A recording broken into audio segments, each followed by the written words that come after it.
ان سے کہہ دو کہ خدا کی ہدایت یعنی دین اسلام ہی ہدایت ہے۔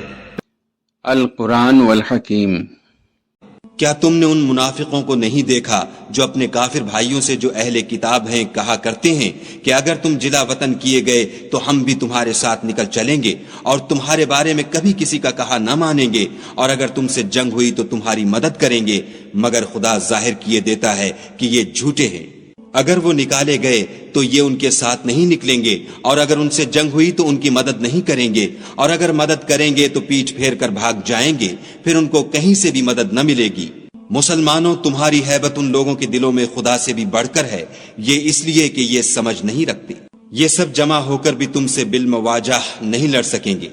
مگر بستیوں کے قلعوں میں پناہ لے کر یا دیواروں کی اوٹ میں مستور ہو کر ان کا آپس میں بڑا رعب ہے۔ تم شاید خیال کرتے ہو کہ یہ اکٹھے اور ایک جان ہیں، مگر ان کے دل پھٹے ہوئے ہیں، یہ اس لیے کہ یہ بے عقل لوگ ہیں۔ ان کا حال ان لوگوں کا سا ہے جو ان سے کچھ ہی پیشتر اپنے کاموں کی سزا کا مزہ چکھ چکے ہیں، اور ابھی ان کے لیے دکھ دینے والا عذاب تیار ہے۔ منافقوں کی مثال شیطان کی سی ہے کہ انسان سے کہتا رہا کہ کافر ہو جا، جب وہ کافر ہو گیا تو کہنے لگا کہ مجھے تجھ سے کچھ سروکار نہیں، مجھ کو تو خدا رب العالمین سے ڈر لگتا ہے۔ تو دونوں کا انجام یہ ہوا کہ دونوں دوزخ میں داخل ہوئے، ہمیشہ اس میں رہیں گے، اور بے انصافوں کی یہی سزا ہے۔ اے ایمان والو، خدا سے ڈرتے رہو، اور ہر شخص کو دیکھنا چاہیے کہ اس نے کل یعنی فردائے قیامت کے لیے کیا سامان بھیجا ہے، اور ہم پھر کہتے ہیں کہ خدا سے ڈرتے رہو،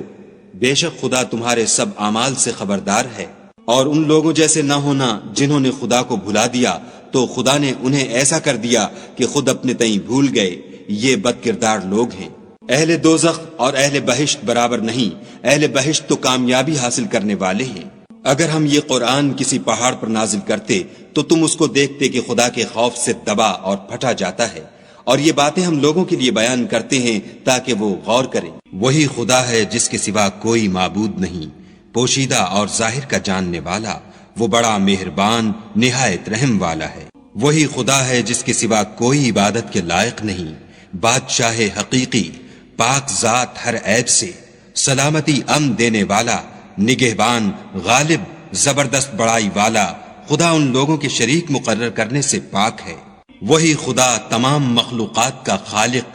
ایجاد و اختراع کرنے والا، صورتیں بنانے والا، اس کے سب اچھے سے اچھے نام ہیں، جتنی چیزیں آسمانوں اور زمین میں ہیں سب اس کی تسبیح کرتی ہیں، اور وہ غالب حکمت والا ہے۔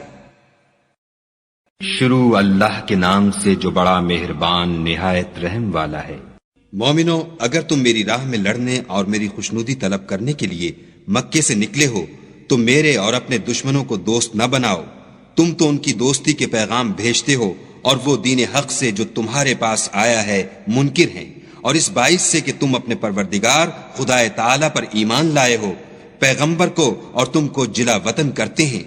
تم ان کی طرف پوشیدہ دوستی کے پیغام بھیجتے ہو، اور جو کچھ تم مخفی طور پر اور جو علل اعلان کرتے ہو وہ مجھے معلوم ہے، اور جو کوئی تم میں سے ایسا کرے گا وہ سیدھے رستے سے بھٹک گیا۔ اگر یہ کافر تم پر قدرت پالیں تو تمہارے دشمن ہو جائیں، اور ایذا کے لیے تم پر ہاتھ بھی چلائیں اور زبانیں بھی، اور چاہتے ہیں کہ تم کسی طرح کافر ہو جاؤ۔ قیامت کے دن نہ تمہارے رشتے ناتے کام آئیں گے اور نہ اولاد، اس روز وہی تم میں فیصلہ کرے گا، اور جو کچھ تم کرتے ہو خدا اس کو دیکھتا ہے۔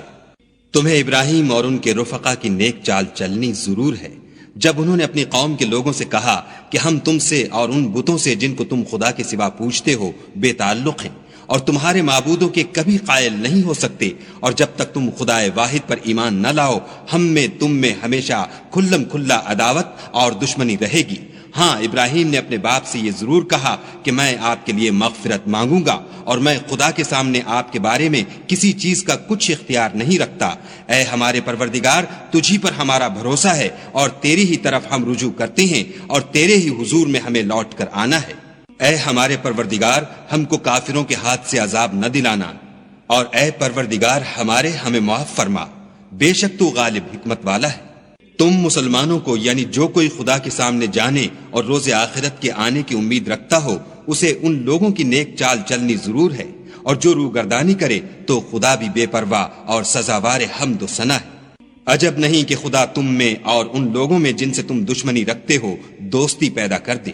اور خدا قادر ہے اور خدا بخشنے والا مہربان ہے۔ جن لوگوں نے تم سے دین کے بارے میں جنگ نہیں کی اور نہ تم کو تمہارے گھروں سے نکالا، ان کے ساتھ بھلائی اور انصاف کا سلوک کرنے سے خدا تم کو منع نہیں کرتا۔ خدا تو انصاف کرنے والوں کو دوست رکھتا ہے۔ خدا انہی لوگوں کے ساتھ تم کو دوستی کرنے سے منع کرتا ہے جنہوں نے تم سے دین کے بارے میں لڑائی کی اور تم کو تمہارے گھروں سے نکالا اور تمہارے نکالنے میں اوروں کی مدد کی، تو جو لوگ ایسوں سے دوستی کریں گے وہی ظالم ہیں۔ مومنو، جب تمہارے پاس مومن عورتیں وطن چھوڑ کر آئیں تو ان کی آزمائش کر لو، اور خدا تو ان کے ایمان کو خوب جانتا ہے۔ سو اگر تم کو معلوم ہو کہ مومن ہیں تو ان کو کفار کے پاس واپس نہ بھیجو کہ نہ یہ ان کو حلال ہیں اور نہ وہ ان کو جائز، اور جو کچھ انہوں نے ان پر خرچ کیا ہو وہ ان کو دے دو، اور تم پر کچھ گناہ نہیں کہ ان عورتوں کو مہر دے کر ان سے نکاح کر لو، اور کافر عورتوں کی ناموس کو قبضے میں نہ رکھو، یعنی کفار کو واپس دے دو، اور جو کچھ تم نے ان پر خرچ کیا ہو تم ان سے طلب کر لو، اور جو کچھ انہوں نے اپنی عورتوں پر خرچ کیا ہو وہ تم سے طلب کر لیں۔ یہ خدا کا حکم ہے جو تم میں فیصلہ کیے دیتا ہے، اور خدا جاننے والا حکمت والا ہے۔ اور اگر تمہاری عورتوں میں سے کوئی عورت تمہارے ہاتھ سے نکل کر کافروں کے پاس چلی جائے اور اس کا مہر وصول نہ ہوا ہو، پھر تم ان سے جنگ کرو اور ان سے تم کو غنیمت ہاتھ لگے، تو جن کی عورتیں چلی گئی ہیں ان کو اس مال میں سے اتنا دے دو جتنا انہوں نے خرچ کیا تھا، اور خدا سے جس پر تم ایمان لائے ہو ڈرو۔ اے پیغمبر صلی اللہ علیہ وآلہ وسلم، جب تمہارے پاس مومن عورتیں اس بات پر بیعت کرنے کو آئیں کہ خدا کے ساتھ نہ تو شرک کریں گی، نہ چوری کریں گی، نہ بدکاری کریں گی، نہ اپنی اولاد کو قتل کریں گی، نہ اپنے ہاتھ پاؤں میں کوئی بہتان باندھ لائیں گی، نہ نیک کاموں میں تمہاری نافرمانی کریں گی، تو ان سے بیعت لے لو اور ان کے لیے خدا سے بخشش مانگو، بے شک خدا بخشنے والا مہربان ہے۔ مومنوں، ان لوگوں سے جن پر خدا غصے ہوا ہے دوستی نہ کرو، کیونکہ جس طرح کافروں کو مردوں کے جی اٹھنے کی امید نہیں، اسی طرح ان لوگوں کو بھی آخرت کے آنے کی امید نہیں۔ أَلَمْ تَرَ إِلَى الَّذِينَ نَافَقُوا يَقُولُونَ لِإِخْوَانِهِمُ الَّذِينَ كَفَرُوا مِنْ أَهْلِ الْكِتَابِ لَئِنْ أُخْرِجْتُمْ لَنَخْرُجَنَّ مَعَكُمْ وَلَا نُطِيعُ فِيكُمْ أَحَدًا أَبَدًا وَإِنْ قُوتِلْتُمْ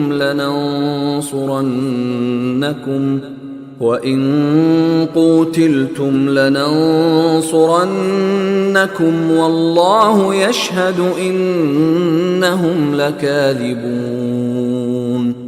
لَئِنْ أُخْرِجُوا لَا يَخْرُجُونَ مَعَهُمْ وَلَئِنْ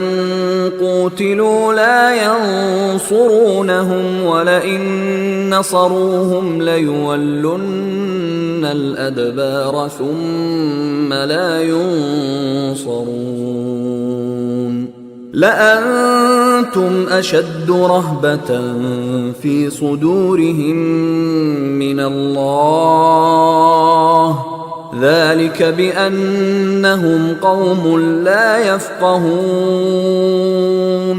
لَا يُقَاتِلُونَكُمْ جَمِيعًا إِلَّا فِي قُرًى مُحَصَّنَةٍ أَوْ مِنْ وَرَاءِ جُدُرٍ بَأْسُهُمْ بَيْنَهُمْ شَدِيدٌ تَحْسَبُهُمْ جَمِيعًا وَقُلُوبُهُمْ شَتَّى ذَلِكَ بِأَنَّهُمْ قَوْمٌ لَا يَعْقِلُونَ كَمَثَلِ الَّذِينَ مِنْ قَبْلِهِمْ قَرِيبًا ذَاقُوا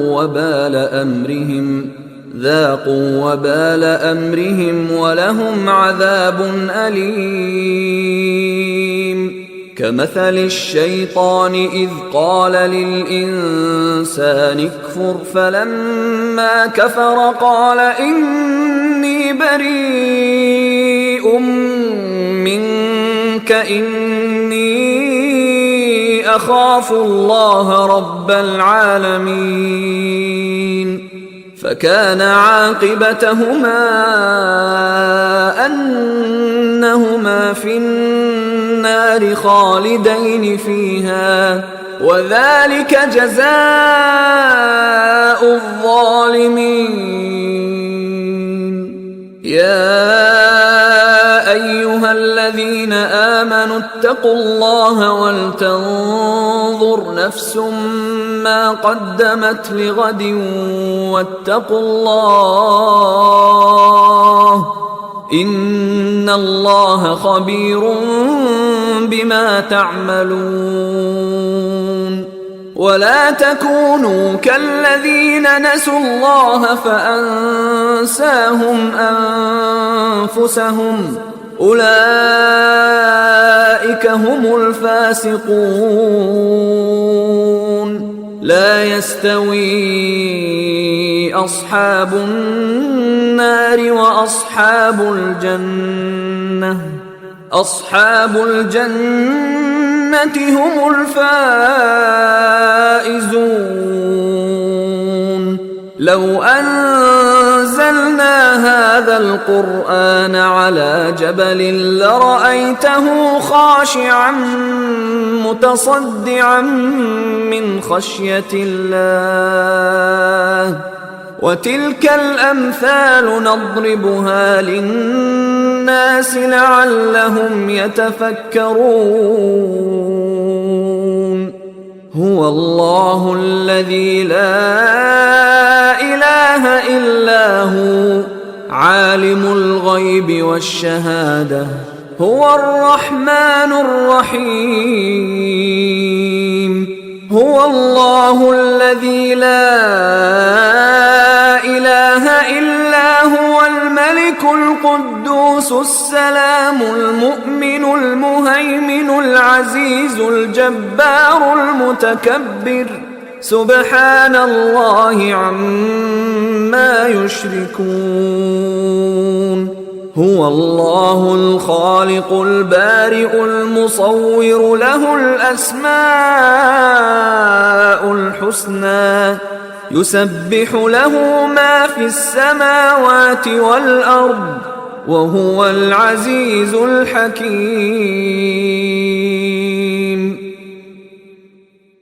بسم الله الرحمن الرحيم يا أيها الذين آمنوا لا تتخذوا عدوي وعدوكم أولياء تلقون إليهم بالمودة وقد كفروا بما جاءكم من الحق يخرجون الرسول وإياكم أن تؤمنوا بالله ربكم إن كنتم خرجتم جهادا في سبيلي وابتغاء مرضاتي تسرون إليهم بالمودة وأنا أعلم بما أخفيتم وما أعلنتم ومن يفعله منكم فقد ضل سواء السبيل إن يثقفوكم يكونوا لكم أعداء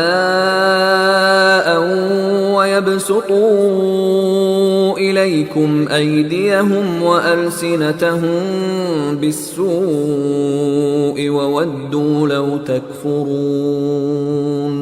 لن تنفعكم أرحامكم ولا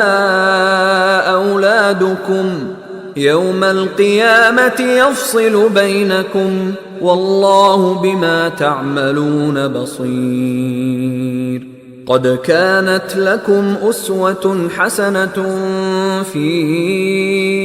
إبراهيم والذين معه إذ قالوا لقومهم إنا براء منكم ومما تعبدون من دون الله كفرنا بكم وبدا بيننا وبينكم العداوة والبغضاء أبدا حتى تؤمنوا بالله وحده إلا قول إبراهيم لأبيه لأستغفرن لك وما أملك لك من الله من شيء ربنا عليك توكلنا وإليك أنبنا وإليك المصير ربنا لا تجعلنا فتنة للذين كفروا واغفر لنا ربنا إنك أنت العزيز الحكيم لقد كان لكم فيهم أسوة حسنة لمن كان يرجو الله واليوم الآخر ومن يتول فإن الله هو الغني الحميد عسى الله أن يجعل بينكم وبين الذين عاديتم منهم مودة والله قدير والله غفور رحيم لا ينهاكم الله عن الذين لم يقاتلوكم في الدين ولم يخرجوكم من دياركم أن تبروهم وتقسطوا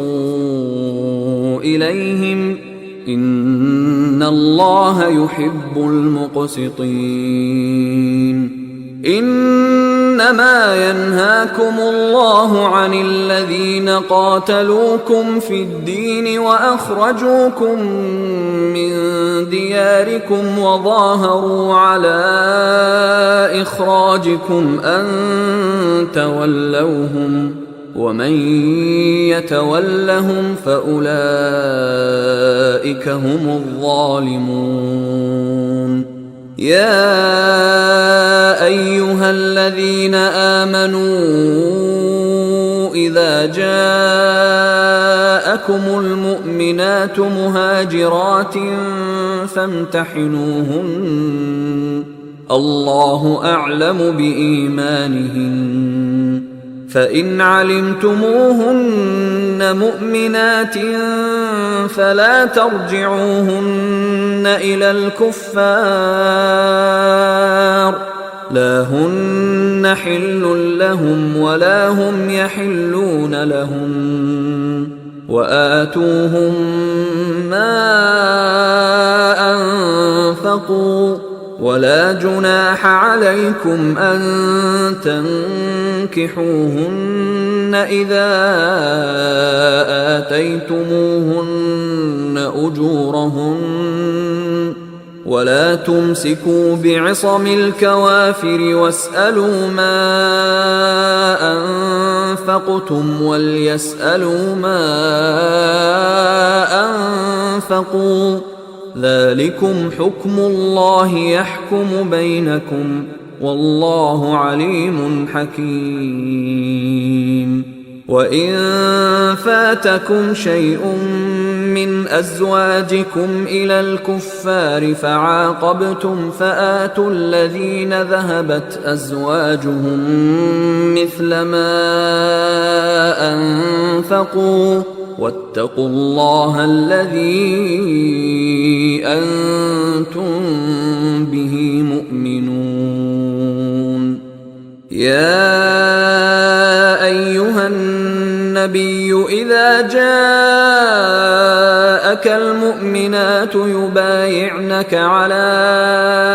ألا يشركن بالله شيئا ولا يسرقن ولا يزنين ولا يقتلن أولادهن ولا يأتين ببهتان يفترينه بين أيديهن وأرجلهن ولا يعصينك في معروف فبايعهن واستغفر لهن الله إن الله غفور رحيم يا أيها الذين آمنوا لا تتولوا قوما غضب الله عليهم قد يئسوا من الآخرة كما يئس الكفار من أصحاب القبور صدق الله العظيم. وما خلقت الجن والإنس إلا ليعبدون اور میں نے جنوں اور انسانوں کو اس لیے پیدا کیا ہے کہ میری عبادت کریں.